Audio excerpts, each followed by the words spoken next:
campaigner with Feedback Global and involved with community initiatives in Merseyside to provide free meals to children in school holidays. Hello, Lucy. Hello, Tony.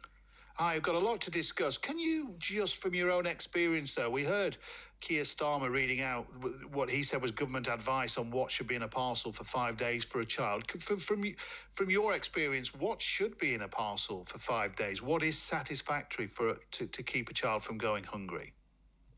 Well, really, if you think about it, it shouldn't actually be a food parcel at all. There should be the option of either the vouchers or cash so that families are able to purchase the sort of food that their child would like and their child will eat. Giving out a parcel like that with that very sort of rough mix of strange objects is not necessarily going to work for every child.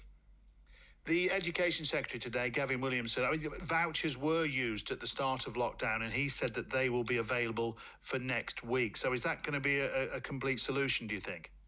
It isn't a complete solution, unfortunately. It's a step in the right direction, but we've still got the issue of the fact that we're actually still under the pandemic. We've still got the COVID issues. Not every family has got the wherewithal or the ability to get to a supermarket, which is where those vouchers are usually made available for use. And what we'd love to see is that, A, those vouchers were usable in smaller spaces, smaller shops, corner shops, etc. But also, again, going back to this idea of cash, which is something that IFAN, which is the Independent Food Bank Association, has called for, is that cash is an easier way for families to provide for their children. Haven't there been cases, though, or isn't one of the criticisms of using cash is that some parents, not all by any means, but some, may not use either some of it or all of it to feed their children? There has been commentary about this. I have a difficulty with it. I find that to be a bit of a sort of neo-Victorian, feckless poor, undeserving poor kind of attitude. I would say 90 to 95% of all parents who are receiving this are using this to feed their children. There may possibly be one or two who don't, but you can also swap the vouchers, so it doesn't actually change that. The important thing is that most people who are in receipt of benefits, who are in receipt of free school meals, are taking that because they're desperate and because they need a way to feed their children properly. Yeah. No, I absolutely see that.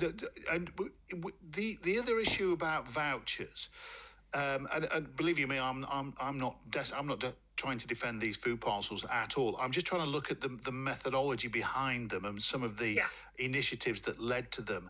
Is there a case to be made that if a parent is asked to feed their child nutritiously, they may not know? And I don't mean that as a poor parent. I mean that as any kind of parent. Not everybody knows, a balanced diet.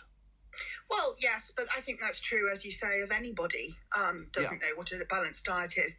I think one of the things that was particularly striking to me was you had a clip there of Keir Starmer quoting from the Department of Education's website, and I looked at it as well when I was looking into this yesterday, and there was a lot of talk about confidence of the fact that there was nutritious and a varied range of food being given out as a food parcel and also, as part of school meals, etc. But one has to ask, who is actually policing this? Who is checking up on the fact that this is going out? I mean, the company in question that's provided and produced these parcels, surely there should have been some checks and balances as to what was going in them.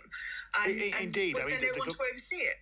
Yeah, well, indeed, you heard Boris Johnson's reaction there as well. He appeared to be taken by surprise by what was in these packages. Look, let's try and just, in an ideal world, Lucy, let's start here. There wouldn't be any food poverty, so we wouldn't be having this discussion. But to try and, if you were to try and come up with an ideal solution away from just eradicating food poverty, would it be a voucher that perhaps specified certain foodstuffs? I know that you can't buy fags or booze with it to avoid temptation with these vouchers, but maybe if on the voucher was a list of, look, 2 packets of pasta, 3 bits of this, 4 bits of that would then satisfy those people who would worry about the lack of nutrition. For example, people buying packets of crisps or chocolate with it. I don't think it would necessarily solve it, to be honest with you, because the other issue that we have to bear in mind is some of the families that would be accessing these vouchers or accessing these issues, they also have the issue of fuel poverty, which means they don't necessarily have the wherewithal to heat up food, to make food, to run an oven, to bake a potato in that kind of thing. So there also has to be an element of understanding that for some families, purchasing some sandwiches and being able to fill their child up in that way might be the best option for them. Ideally, if we're going to go for the ideal world, we should be looking at ways in which we can ensure that there is a higher rate of benefit, that people are able to earn more money, able to live in decent accommodation that doesn't cost them an arm and a leg, and also the premium of poverty. Yeah, and those are absolutely admirable long-term goals, aren't they? But they wouldn't solve it in the short term. Lucy, just speaking to you now, I'm broadcasting from home today. As soon as I finish, I'm going to go off and have my tea. It's hard not to sound preachy, isn't it? Who am I to say people can't buy a bag of crisps with a food voucher that they get? That is one of the difficulties here. What do you have in effect is a lot of people who earn decent money all trying to decide what other people should eat. Well, yes, and that brings us back to this idea of the sort of dignity side of things, which is something, again, as I say, lots and lots of food campaigners have been asking for, which is the idea that you would be given a cash allowance to enable you to purchase the food that is going to work and give you the choice. There's lots and lots of places, like community pantries, for example, in Merseyside and other spaces, where £3.50 will buy you quite a lot of food. And if you've actually got that physical cash in your hand, you can go and do that, and you can get all those extras, and you can spend a lot less money and have a lot more food than was being given out, for example, in those bags. If we try and find any positives from what's happened over the past 48 hours, is it a sense that many people are now being educated in just how desperate some people are for food and that they do require parcels like this? I would say it's a positive that it is being highlighted, but it is still, I think, slightly shameful that a country like ours has still got these issues and these problems. Lucy, it's been very good to talk to you. Just give us, just before you go, a little insight into what you do on Merseyside when you're providing free meals. What kind of service do you provide? Okay, well, I work with a range of partners in something called the Knowsley Kitchen. And what we were done was we set up in April of last year, and we started providing fresh fruit, vegetables and a loaf of bread from a local supplier in order to improve what was being given out by the government shielding parcels, and also what was coming through the food banks to feed vulnerable households. And we've continued doing that, and we're supporting sort of 80 to 100 households every week with this.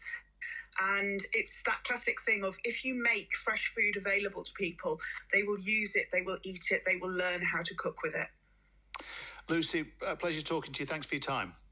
Thank you. Thank you.